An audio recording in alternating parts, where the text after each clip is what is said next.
Muy buenos días a todos y a todas y a todes.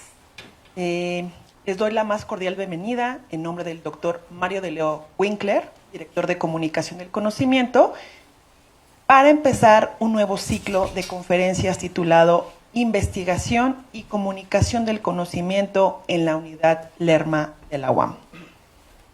Esta actividad la organizamos la Dirección de Comunicación del Conocimiento y las divisiones de esta unidad: Ciencias Sociales y Humanidades, Ciencias Biológicas y de la Salud y Ciencias Básicas e Ingeniería.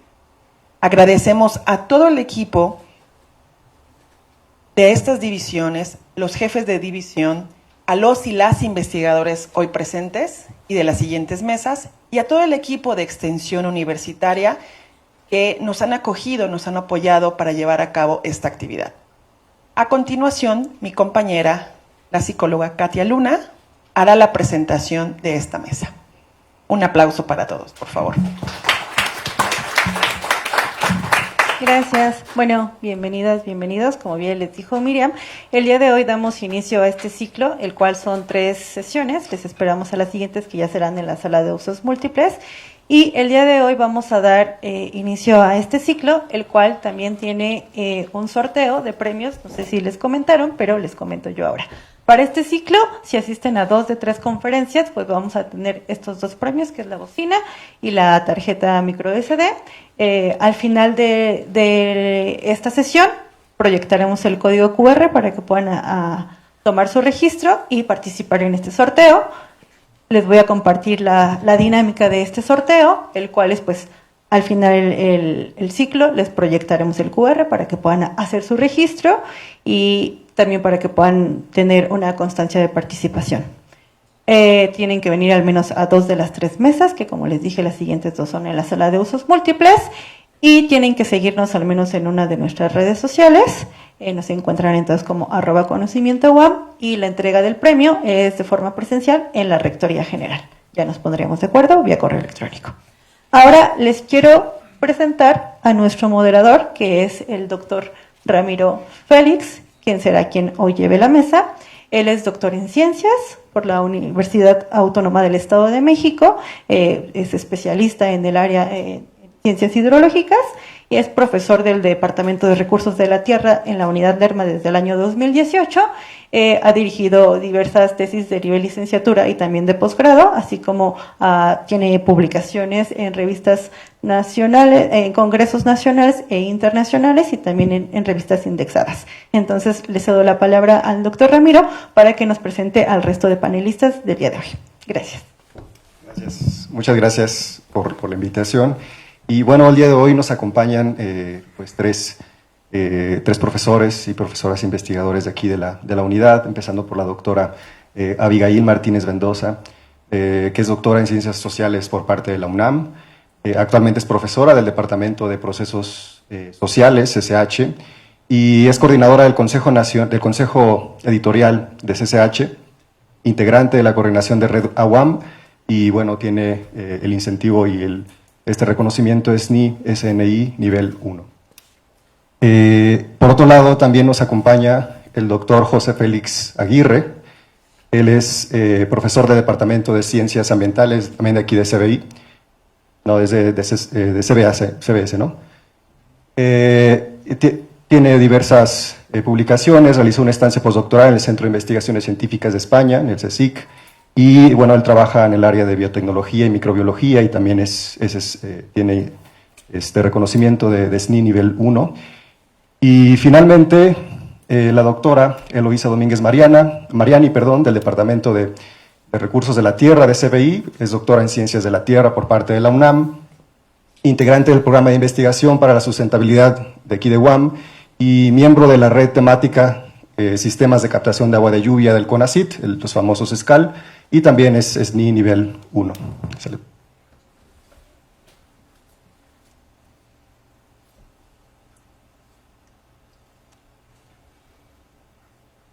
Bueno, para introducir a la mesa del día de hoy, vamos a estar platicando en conjunto sobre un tema que en los últimos años pues ha sido un tema concurrente, no solamente en nuestro día a día, sino también en noticias y y lo podemos asociar hoy en día a problemáticas, pero sabemos desde luego que es algo que nos compete a todos, que es agua en relación a tres conceptos importantes: cómo nos interrelacionamos como sociedad, cómo consumimos y cuál es el futuro del agua, ¿no? Desde diferentes perspectivas estamos viendo diferentes perfiles profesionales que platicaremos entonces y discutiremos al respecto.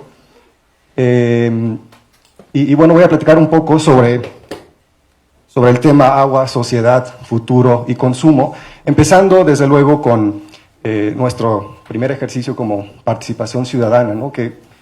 Cómo se relaciona agua y sociedad, ¿no? Cuáles son las problemáticas y cuáles son los intereses que actualmente se tienen en cuanto a este duplo, describiendo tres conceptos importantes, ¿no? Cómo está la situación del acceso al agua, qué problemáticas existen, qué intereses existen, cómo está distribuido a nivel nacional y a nivel global. Sabemos que el agua pues, está distribuido de manera heterogénea y eso ocasiona diversas problemáticas que en un momento vamos a discutir. Existen diferencias notables entre región y país sobre cómo se distribuye el recurso. Y por otro lado, la gestión pública, ¿no? Es decir, la importancia de la implementación de políticas públicas, bueno, no solo de la aplicación, sino también de la existencia de políticas públicas, pues que van a ser cruciales para la gestión de los recursos del agua, que van a incluir conceptos tales como la conservación del recurso, pero también pues, la infraestructura existente para la distribución y uso adecuado de los recursos hídricos, y finalmente lo que conocemos como cultura del agua o educación del agua, ¿no? ¿Cuál es la importancia que tiene hoy en día ese tema de educación del agua en diferentes sectores, tanto como en el día a día, la vida cotidiana, pero también en sectores como la industria o sectores como las actividades públicas? Y ahí es donde entra este concepto de la importancia de la educación, ¿no? ¿Qué tan efectivo es la implementación de la cultura del agua en la vida cotidiana? Y ese es un cuestionamiento muy, muy interesante porque a veces conocemos el concepto, pero no lo aplicamos. Bien, por otro lado, en cuanto a cómo se consume, la relación del agua y consumo, yo creo que es importante que caractericemos el agua y su consumo en diferentes sectores, ¿no? A diferentes escalas, porque podemos hablar de hábitos de consumo a nivel diario, a nivel cotidiano, pero también creo que es importante que se considere a nivel de escalas mayores, por ejemplo, a nivel industria o a nivel de servicios públicos, el impacto de la producción en la producción de alimentos, productos. Sabemos que requiere grandes cantidades de agua.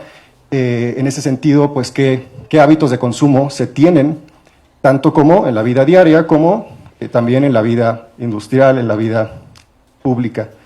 Y por otro lado tenemos, en cuanto al consumo, pues qué hacer con las problemáticas de desperdicio, de fugas y del mal uso de los recursos del agua y su relación con el cambio climático, ¿vale? Todo lo que tiene que ver entonces con el control de fugas, la mala gestión de implementación de agua en zonas agrícolas y el consumo irresponsable del recurso. Y finalmente, ¿cuál es el futuro, no? Nos interesa también discutir en qué situación nos encontramos, sí, pero ¿cuál es el futuro? ¿Cuáles son las problemáticas y además los intereses que tendríamos como sociedad hacia el futuro del agua? Identificando cuáles son las amenazas asociadas sobre todo al cambio climático, asociadas a la contaminación, qué soluciones innovadoras existen que puedan ser fáciles de implementar a través del desarrollo de nuevas tecnologías, y cómo nos relacionamos desde la investigación, por ejemplo, para solventar problemáticas del futuro y el agua, ¿vale? Bien, con estos tres conceptos, agua, sociedad y futuro, me gustaría plantear una serie de preguntas a la mesa, empezando por la doctora Abigail. Me gustaría que pudiéramos discutir qué papel juegan las políticas públicas gubernamentales en la gestión del agua y cómo nos afectan a nivel local. Gracias, Félix, doctor Félix, ¿no? Y a todos los y las presentes. Las políticas públicas están obligadas por sí mismas a atender justamente los problemas sociales, ¿no? Sin embargo, evidentemente los problemas, hay que tenerlo claro, son construcciones sociales, es decir, el problema en sí mismo no existe. Y en ese sentido, cuando hablamos de temas hídricos, cuando hablamos de temas relacionados con el agua, sucede lo mismo, es decir, la sociedad es la que tiene que construir el problema. Si tenemos problemas de abastecimiento, calidad, sobreexplotación, etc., etc., etc., tenemos que construir en conjunto el problema, porque lo que tenemos ahora es un marco jurídico y acciones políticas que atienden la problemática, pero solo una vertiente. O sea, quiero que imaginemos el asunto del agua justamente como las venas de un río, ¿no? En ese sentido, pues no se atiende todo, sino solamente por ciertas secciones, bajo ciertos parámetros y en diferentes ocasiones. Es decir, no es un articulado, ¿no?, que avance en bloque, lamentablemente. Y en ese sentido es el reto de las políticas públicas, ¿no? Atender la problemática del agua, pero no solamente en hacerla llegar a través de trasvases, por ejemplo, sino también atender los diferentes rubros, ¿no? Calidad, sobreexplotación, contaminación, en los diferentes espacios que tenemos en la sociedad, porque no solamente es el agua para la industria, es un cierto tipo de demanda, un cierto tipo de problema versus el problema que tenemos en la vida cotidiana, ¿no? El de las casas, que el agua llegue sin esta dinámica del tandeo, que, por ejemplo, en algunos casos la justificación es, sí, estamos atendiendo por ejemplo, el acceso humano al agua, ¿no? Te llegó el agua, pero es por tandeo, pero estoy cumpliendo con hacerte llegar el agua, porque el derecho no nos dice cómo debe ser esta entrega, sino que tengas que cumplirlo, y ahí está, es por pipas, ¿no? Por camiones cisterna. Entonces, ese es un reto, en el sentido de, bueno, a ver, sí está el artículo 4 que nos dice todos los mexicanos tenemos derecho al agua, tenemos también el derecho humano al agua, pero eso no se traduce directamente en acciones específicas y concretas para cumplir estas demandas que están, por un lado, en la Constitución y por otro en el derecho humano. Y luego, entonces, hay que ver la diversidad de nuestro país, porque tenemos entonces regiones con mucha capacidad económica, ¿no?, y con infraestructura de primera, y tenemos luego regiones de alta marginación y alta vulnerabilidad que en efecto tienen el mismo derecho, pero no tienen acceso a justamente porque estas demandas, ¿no?, están cargadas o tienen cierta predilección por las cuestiones económicas. Pero en el fondo lo que prima es una visión del agua como un recurso, es decir, como algo de costo-beneficio. Si nosotros le quitamos esa carga y la empezamos a mirar no como un recurso, sino como un bien, quizá la forma de implementar política pública podría ser diferente. Muchas gracias. Sí, precisamente creo que uno de los principales problemas es esta heterogeneidad, ¿no?, a nivel nacional, a nivel global. De muchas variables, heterogeneidad no solamente económica, sino de la disponibilidad. Son muchas variables, lo que lo hace muy complejo. Ahora, desde el área de ciencias biológicas, por ejemplo, doctor Félix, ¿qué opina usted? ¿Qué papel juegan las políticas gubernamentales en la gestión del agua? Bueno, pues creo que Abigail condensa muy bien el problema, ¿no? Desde el aspecto de políticas públicas, desde el aspecto social. Y desde nosotros en Ciencias Biológicas, bueno, pues hemos enfrentado que pues uno de los retos más importantes tiene que ver con la educación en el uso de los recursos, la educación ambiental de manera general me parece que puede aportar bastante, sobre todo para optimizar el consumo del agua. Y bueno, pues también desde las ciencias ambientales o las ciencias biológicas, pues intentar impactar desde diseños de instrumentos de remediación, desde diseñar estrategias tecnológicas que puedan usarse un poco en este sentido, como mencionaba la doctora Abigail, que no sean solamente estrategias que se puedan implementar a gran escala o que se puedan implementar en grandes ciudades, sino, por ejemplo, nosotros en el grupo de investigación tenemos algunas estrategias que podemos implementar a baja escala, que pueden desde el gobierno, desde los municipios, desde formas de gobierno muy pequeñas, con pocos recursos, se pueden implementar y que finalmente esto impacte en los ecosistemas y que esto beneficie no nada más a los grandes o no nada más a los que tienen para implementar un instrumento remedial muy grande o que tienen para operar una planta de tratamiento de aguas residuales muy grande,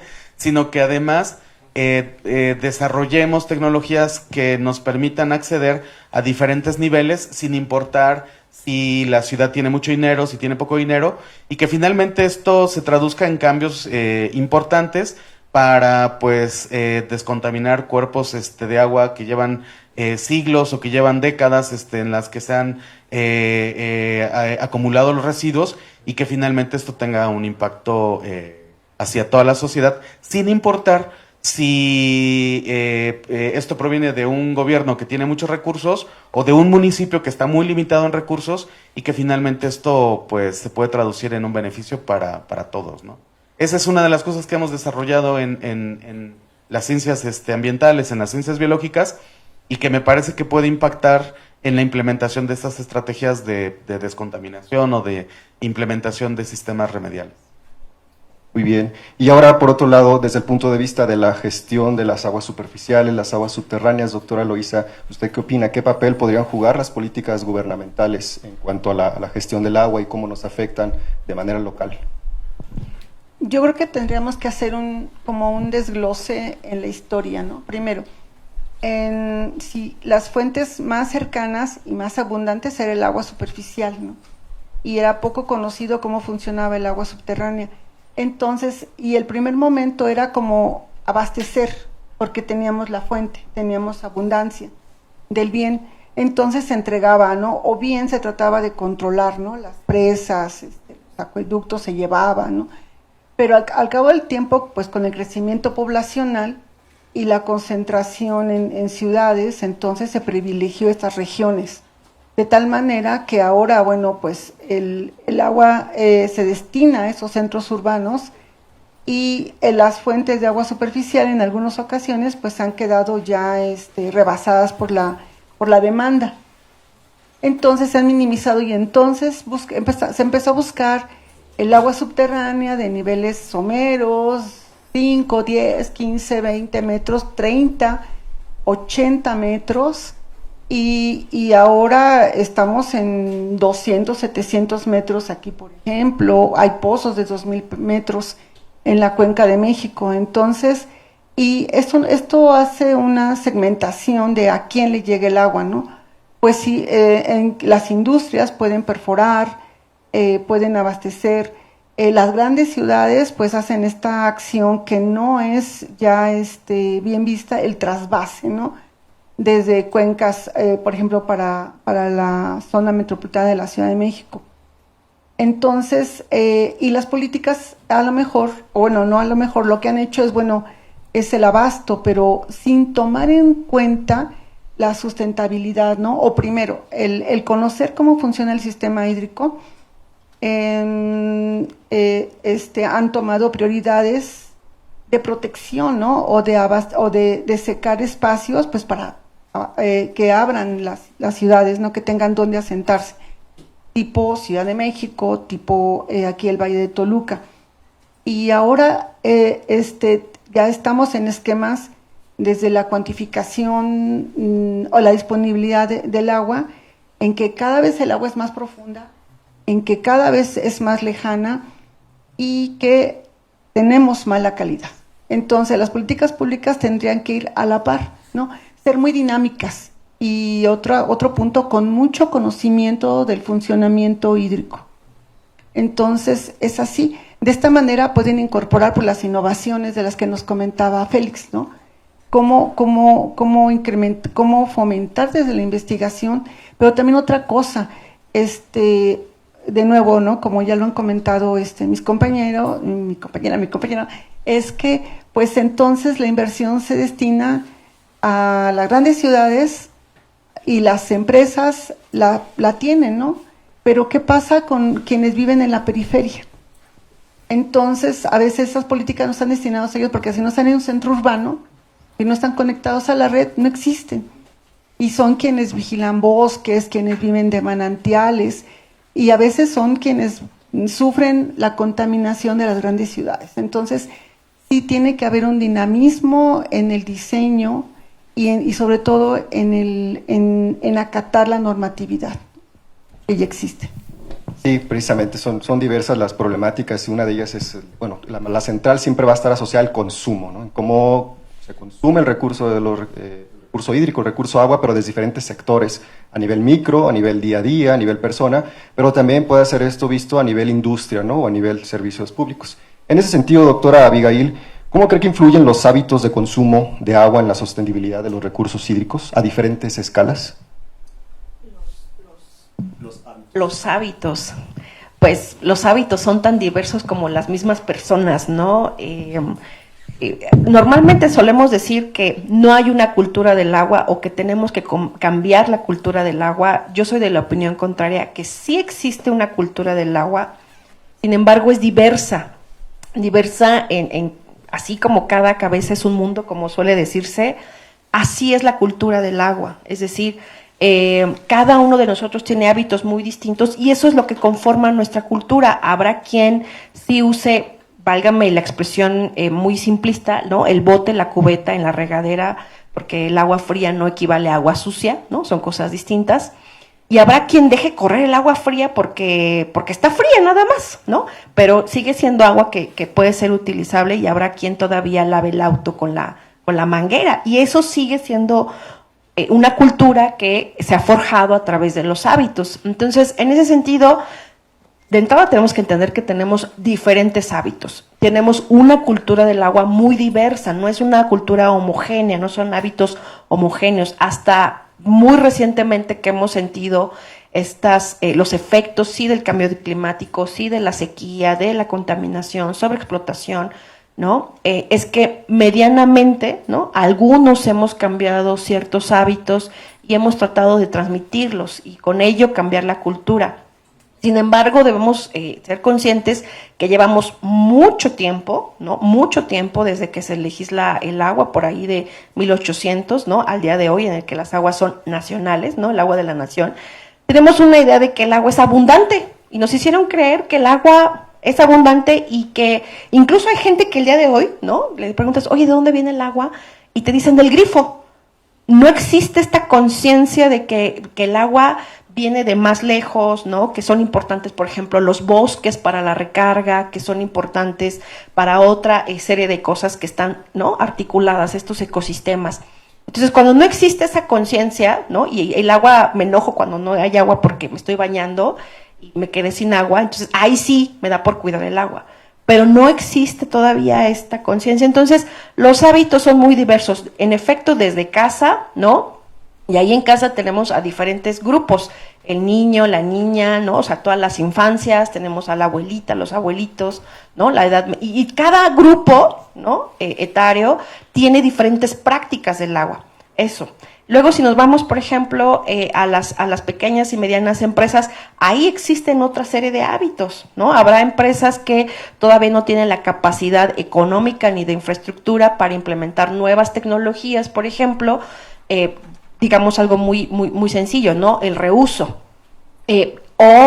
Hay otras grandes empresas que por justamente su magnitud pueden implementar diferentes estrategias.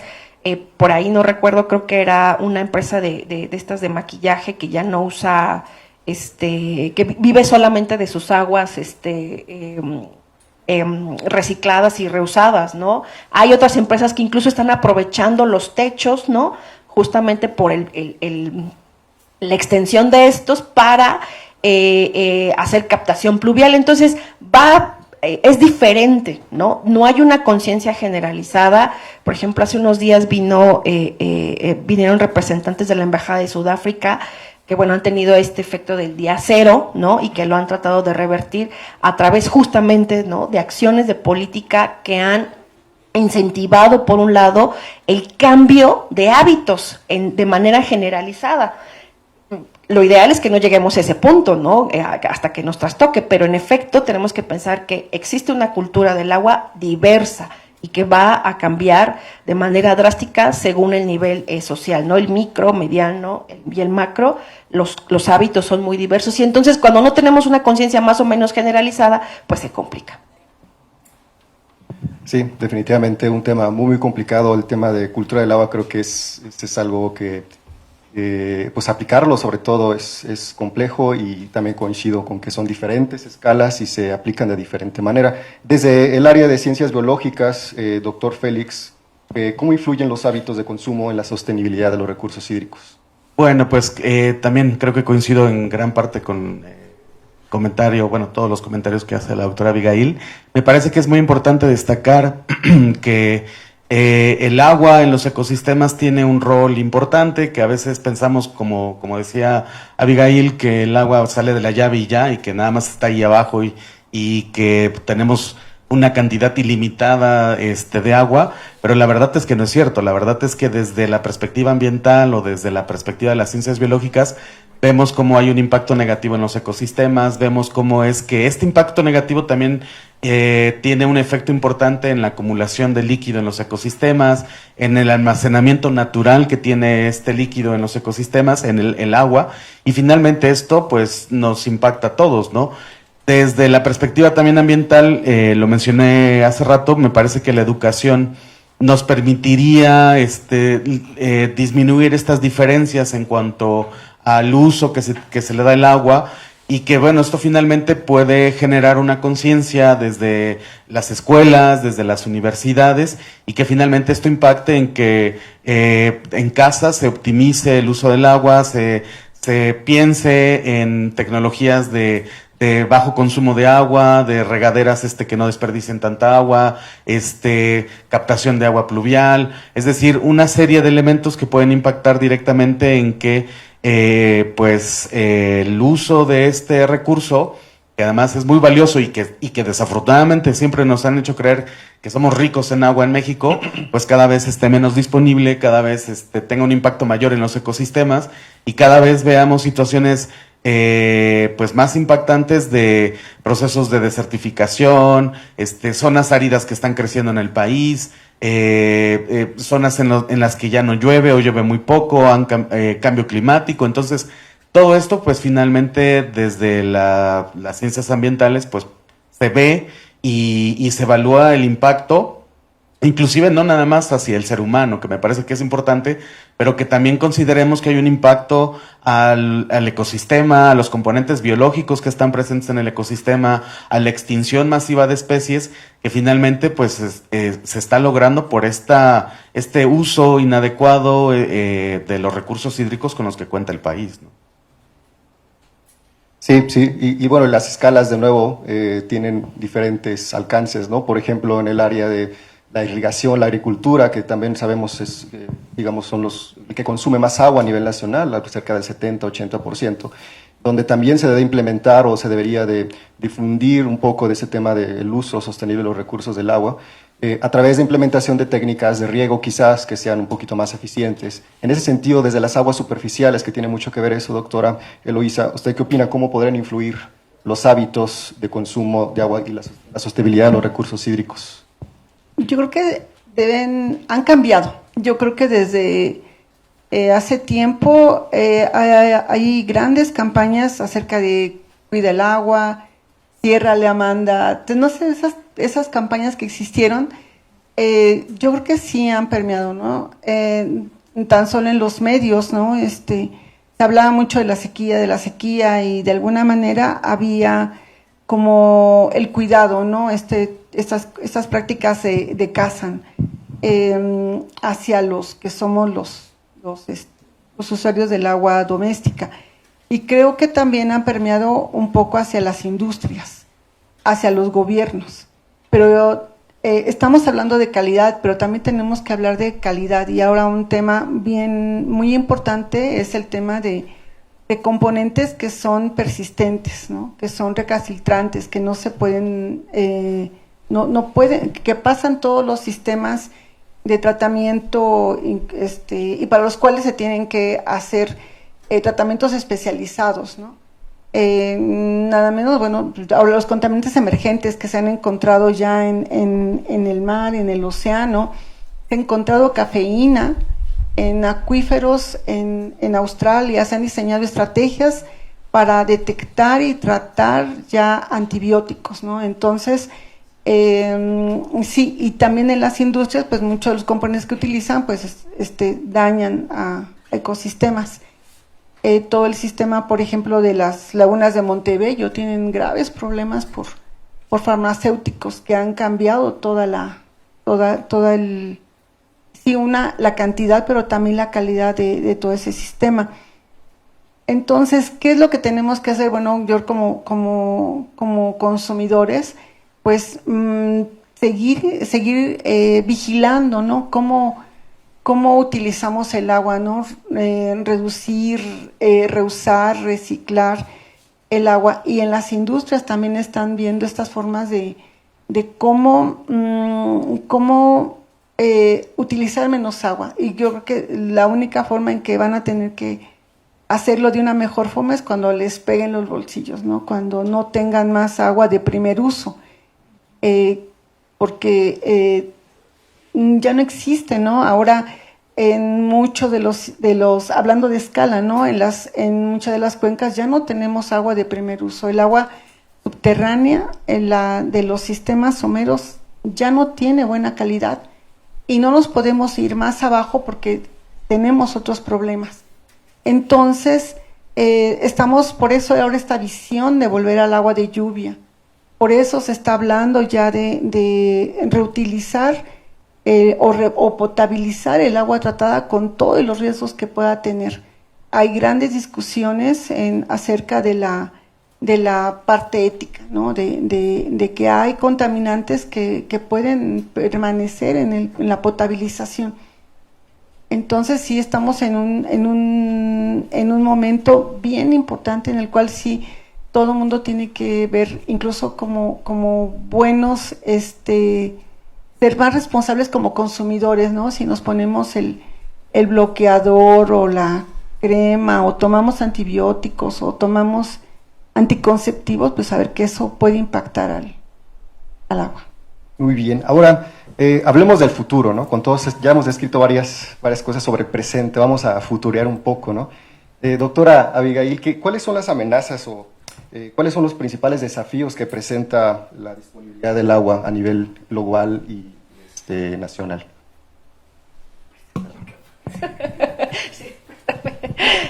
Los retos, yo creo que el futuro no puede esperarse a un sexenio o a 5, ¿no? O sea, a 10 años, no. Yo creo que el futuro debería ser pensado en lo inmediato. Porque pensar en términos, o sea, desde el ámbito del agua, pensarlo en un futuro, me parece que sería prolongar las decisiones, por un lado, prolongar la implementación de diferentes innovaciones tecnológicas, ¿no? Incluso de nuevas tecnologías, y la educación, por supuesto, ¿no? O sea, sería prolongar todo esto, es como darnos el chance, darnos la oportunidad de, bueno, mañana, ¿no? Al ratito. Y el ratito se puede alargar. Entonces yo creo que debemos de pensar el futuro del agua en lo más inmediato. Y en ese sentido, los retos están, por un lado, sí, decía la doctora Eloísa, ¿no? Ahorita, en el bolsillo. Tenemos que hacer una diversificación de las cuotas por el agua. No todos podemos pagar lo mismo, uno por el consumo, la disponibilidad, la calidad, etc., los usos que se le dan. Pero tampoco puede ser subsidiada permanentemente, ¿no? Eso hay que tener la conciencia de que no puede ser subsidiadamente, permanentemente, y eso es inevitable, quitarle este toque o esta dosis de capitalista del agua, ¿no? Pero es necesaria porque el agua no es que en sí misma cueste, lo que cuesta es el servicio y tenemos que plantearnos nuevos retos de educación ambiental, de educación y conciencia por el agua, que no solo recaigan en los usuarios ciudadanos, sino que también trastoquen, ¿no? Justamente a estos grandes sistemas empresariales que nos venden el agua, ¿no? Y que utilizan el agua para nuestras bebidas refrescantes, gasificadas, ¿no?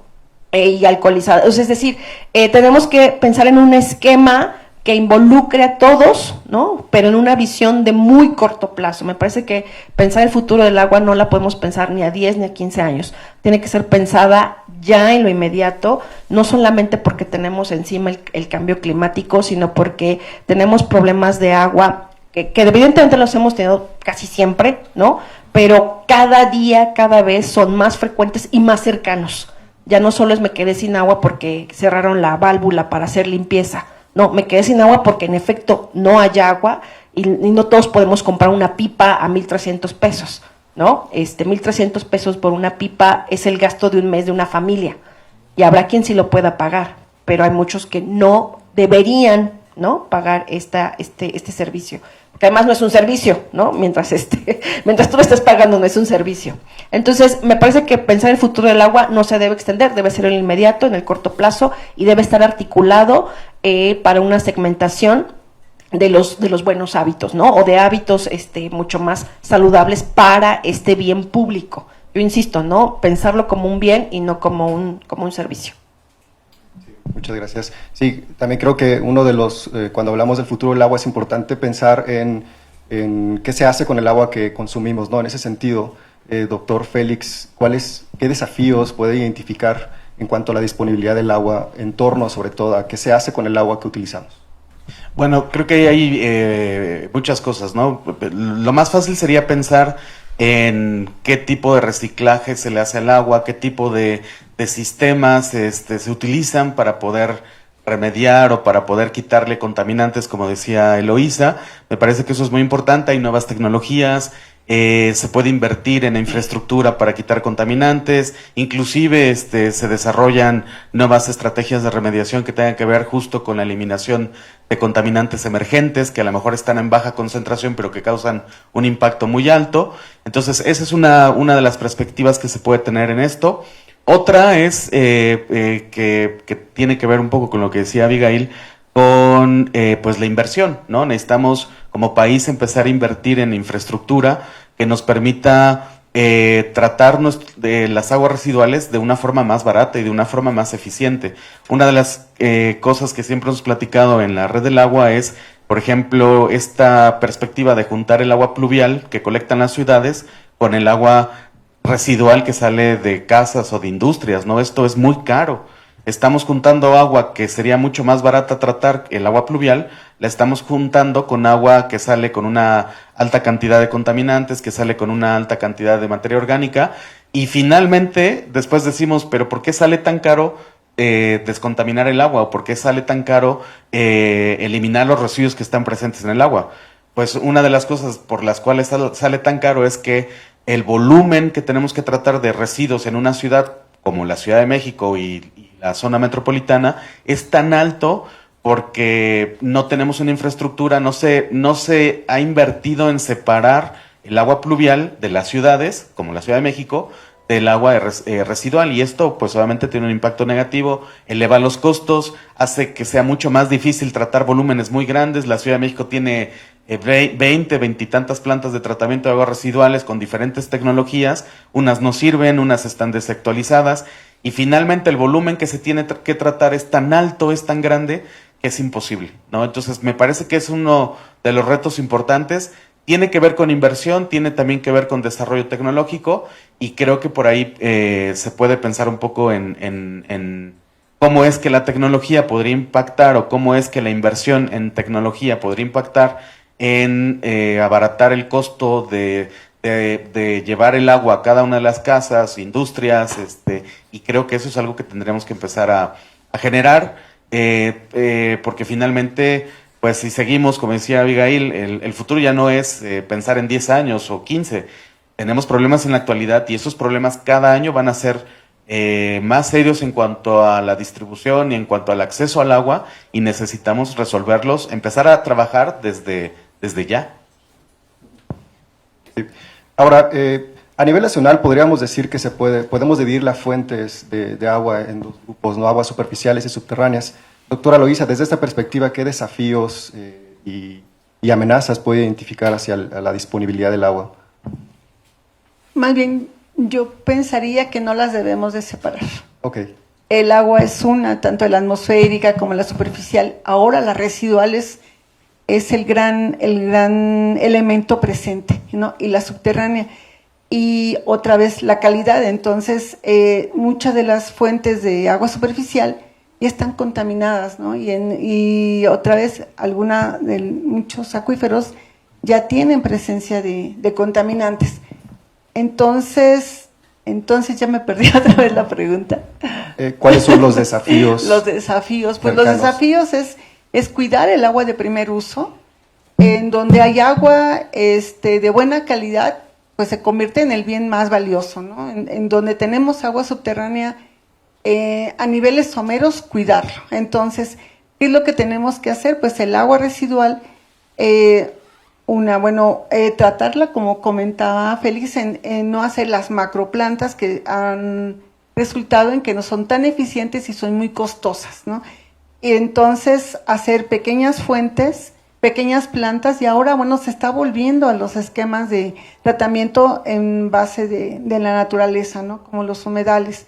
Y sobre todo, ¿no? El productor de agua residual, que son industrias y somos nosotros, y los municipios, a lo mejor, también reducir la carga, ¿no? Entonces, de esa manera, tener que cuidar este bien. No hay otro futuro, porque de nuevo no tenemos ni otro planeta, ni podemos hacer uso de nuestro último depósito de agua buena fue en el Pleistoceno hace 11,000 años, ¿no?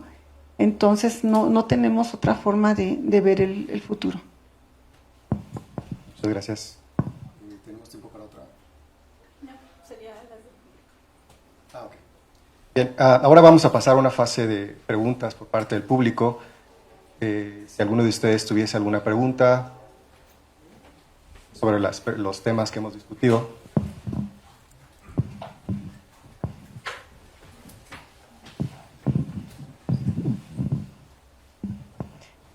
Sí, mi pregunta es un poco, creo que dirigida a la doctora Abigail. Si ya existe entonces como que toda esta legislación en torno, por ejemplo, a disposición, a calidad y todo esto, digo, no es un secreto que no muchas de esas como normas y así no se aplican.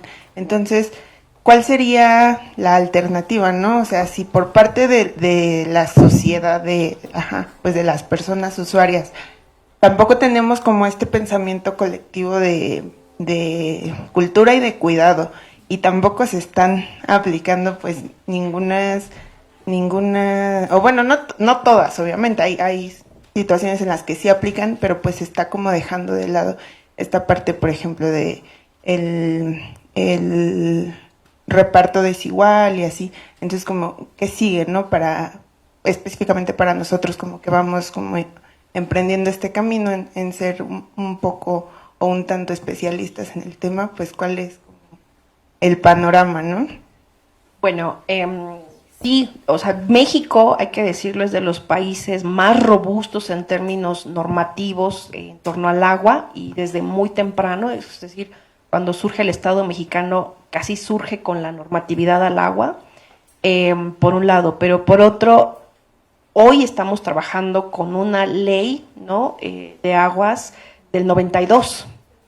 Necesitamos actualizarla, ¿no? Actualmente, hay que decirlo con todas sus letras, hay 2 propuestas de reforma a la ley que rige las aguas nacionales. Sin embargo, están, como se dice en el argot, están congeladas, están en stand-by, y requiere mucha voluntad política, ¿no? Es decir, aunque están las propuestas, se requiere voluntad política para, uno, desempolvarlas, volverlas a revisar, y someterlas, ¿no? A todo este trabajo jurídico, normativo, de aprobación, etc. Ahora, estas 2 propuestas difieren entre sí, aunque están devenidas, ¿no? Para su reforma, las perspectivas son muy distintas. Una de ellas retoma lo que se está, o con lo que se viene trabajando, ¿no? Con esta ley de aguas nacionales, la ley de aguas nacionales, sí, del 92, que aunque tiene reformas, no son sustantivas. No sé si me explico un poco. y en ese sentido conserva mucho, ¿no? De eso, la centralización, las cuotas, etc. Pero la siguiente propuesta está generada a partir de la sociedad civil, ¿no? Que implementa estrategias de gobernanza. Entonces, el panorama sería justamente orillarnos o empezarnos a acercar a temas de participación. La gobernanza es participar, ¿no? Y participar con nuestros diferentes ángulos y perspectivas que se puedan ver reflejados justamente, uno en las leyes y por otro en las acciones. Si no estamos involucrados, la verdad es que las decisiones las va a tomar alguien más que no necesariamente comparte nuestra perspectiva. Y en ese sentido, pues ahí la verdad es que la mayoría va a decir, oye, pero no me gusta. Y la pregunta es, ¿participaste? ¿No? Entonces creo que el panorama es participar, involucrarnos, porque de otro modo no va a funcionar. Gracias. ¿Alguna otra pregunta? Hola, ¿qué tal? Primero que nada, buenas tardes a los presentes, maestro. Quisiera preguntar, decían hace rato de que las grandes plantas ya no han sido tan eficaces o no han presentado resultados favorables a lo largo de los años. Mi pregunta es, comentaban acerca de plantas más pequeñas o algunas estrategias alternativas. Me interesaría saber cuáles son esas estrategias o en pequeña escala, qué son lo que se propone, una medida alterna.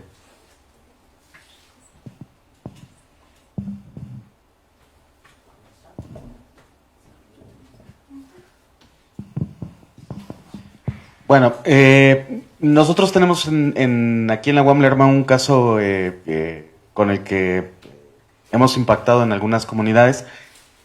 Bueno, el primer problema es que cuando tienes un volumen muy grande de agua, es más caro tratar que un volumen más pequeño. Obviamente también depende de la carga de contaminantes, pero la primera estrategia que nosotros proponemos es separar, ¿no?, el agua pluvial del agua que sale de casas, ¿no? Esto abarataría bastante los costos.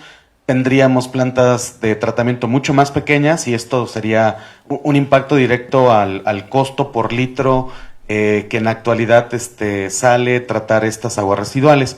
Otro es buscar los contaminantes desde las fuentes, ¿no? Por ejemplo, le comentaba a la doctora Eloísa antes de empezar la charla que tenemos un proyecto en Santa Cruz, Atizapán, aquí en el Estado de México, trabajando con lavanderías que descargan, son lavanderías de mezclilla principalmente, y lo que descargan son pues una gran cantidad de colorantes directamente al drenaje. No tienen una planta de tratamiento, el municipio no va a construir una planta de tratamiento porque es un poblado muy pequeño que no tiene muchos recursos el municipio, y entonces lo que hemos pensado es diseñar una estrategia de remediación, un biofiltro que utiliza un hongo y que utiliza rastrojo de maíz, para intentar desde la fuente o desde la raíz que esas lavanderías tengan una opción para no descargar, porque además sus descargas se van directamente al drenaje, que estas lavanderías no tengan una descarga directa al drenaje, que primero pase por un biofiltro muy sencillo, que se puede operar fácilmente, que no necesitas un técnico para operarla, que no necesitas una inversión muy grande, y creo que esto podría empezar a impactar. Y como este ejemplo, hay otros ejemplos en el Estado de México, como Capuluac, que tiene una gran cantidad de residuos de sangre. Es decir, hay diferentes estrategias que nosotros podríamos visualizar desde la universidad y que podríamos empezar a proponer soluciones a mediana o a pequeña escala que tengan un impacto final en que estos contaminantes o que esta materia orgánica no llegue a los ecosistemas, no llegue a los cuerpos de agua, no llegue a las ciénegas, y esto podría ser la diferencia.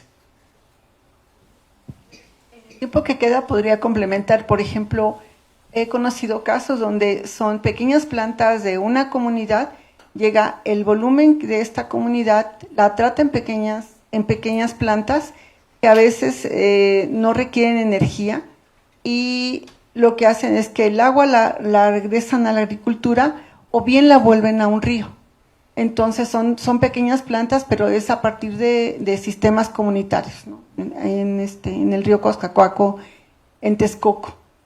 Muchas comunidades lo que están buscando también son humedales para pequeños cursos porque tienen espacios, y esos son algunos de los ejemplos que me ha tocado conocer. ¿Alguna otra pregunta más?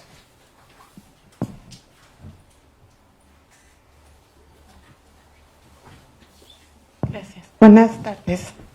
Yo quisiera preguntarles qué podríamos hacer desde la institución para poder impactar en ese futuro del agua y cómo hacer desde nuestras casas. Ya en un principio, en una diapositiva venía, báñate rápido, haz algunas recomendaciones, pero tal vez, no lo sé, hacer una difusión fuerte o un programa de sensibilización en donde tengamos una educación en cultura del agua y que la repliquemos en nuestros hogares y que hubieran filtros a lo mejor que tuviéramos en todas las casas y que esa agua la pudiéramos reciclar localmente de alguna manera, no lo sé. Muchas gracias, estimada doctora Blanca. Yo creo que ya se hacen cosas aquí en nuestra unidad, ¿no? A lo mejor muchos no lo saben, pero el agua de los WCs de este edificio, todo es de captación pluvial. Lamentablemente nos faltan más cisternas, ¿no? El agua que está en la pequeña ciénaga que está aquí a un lado, mucha de esa agua es agua derramada de las cisternas, es decir, ya no hay donde almacenar el agua de estas lluvias que hemos tenido, ¿no? Ese es, por ejemplo, uno. Dos, si ustedes ven el edificio P, tenía una coladera, dirían las abuelitas, pero no es otra cosa que un drenaje pluvial, ¿no? Entonces, ahí hay una práctica, pero no la hemos socializado. Yo sí creo, ahorita que lo dijiste, que sí podemos hacer una campaña muy, muy fuerte de difusión, por lo menos a nivel unidad, y que empapara a todos nuestro alumnado y profesorado que justamente de sensibilizar, ¿no? Incluso hay dudas que te dicen, oye, ¿esta agua aquí del despachador es potable? Sí, muchachos, están separadas las aguas, ¿no? Y lo que acabamos de decir, creo que sí se hace en esta unidad. Creo que lo que podemos complementar es una campaña de difusión desde, no solamente Báñate Rápido, sino también de separar las aguas, ¿no?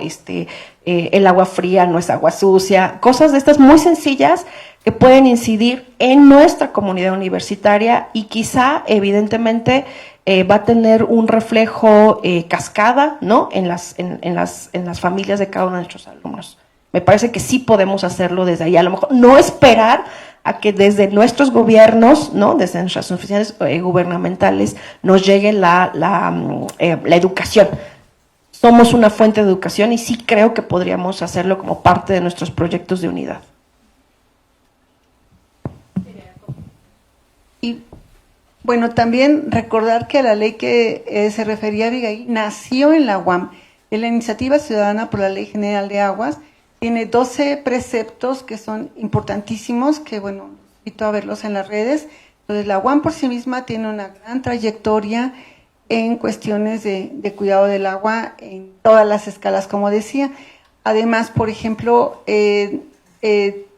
presumiendo lo que hacemos, nada más el fin de semana, con varios alumnos que estuvimos aquí, estuvimos en una comunidad, lo que ellos tienen algunos problemas, y nosotros de la parte técnica fuimos. Entonces, lo que hicimos fue instalar escalas, medir calidad del agua en sus manantiales, medimos caudales, y esto no es como que nosotros tomamos el dato y nos lo traemos, sino la idea es compartir, apoyarlos y difundir el conocimiento.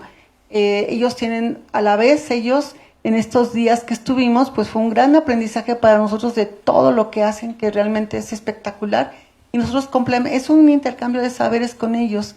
Entonces, y esto, por ejemplo, también tenemos algunas solicitudes de evaluar la calidad del agua de algunos sitios, ¿no? Y bueno, para esto es nuestro programa de monitoras en este caso. Entonces, yo creo que desde la UAM sí hace falta, como comentaba Félix, hacemos mucho, nos falta pues difundir lo que hacemos y cómo transmitir todo lo que hacemos hacia nuestro entorno, ¿no? Pues muchas gracias, agradecemos a los grandes ponentes aquí, a la doctora Abigail, al doctor Félix y a la doctora Eloísa, que han enriquecido este tema con diferentes perfiles, visto de diferentes visiones.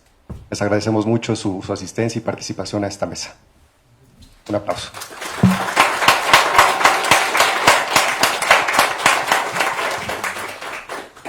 Sí, reiterar el agradecimiento también a ti, Ramiro, muchas gracias. Gracias, doctora Blanca, por estar aquí. Bueno, como bien les dije al inicio, nosotros tenemos la siguiente mesa, les vemos el próximo jueves, donde vamos a tener la mesa en torno a la alimentación, cultura, economía y sostenibilidad. Esa será en la sala de usos múltiples, mismo horario, misma dinámica. Y también tenemos otro ciclo, tenemos un ciclo que es de manera virtual, en el cual también pueden participar, también hay rifa de premios. La dinámica es igual. Este es Horizontes Económicos y van en 3 fechas. El próximo martes 3 de septiembre, Fronteras Digitales, 10 de septiembre, Solidaridad Económica y 17 de septiembre, Engordando el Cochinito. Nos vemos en nuestras redes sociales, @conocimiento-UAM. Muchas gracias y les dejo el registro para las personas que quieran participar por los premios. Les recordamos que es una bocina y una tarjeta. Entonces, muchas gracias, que tengan buena tarde. Gracias.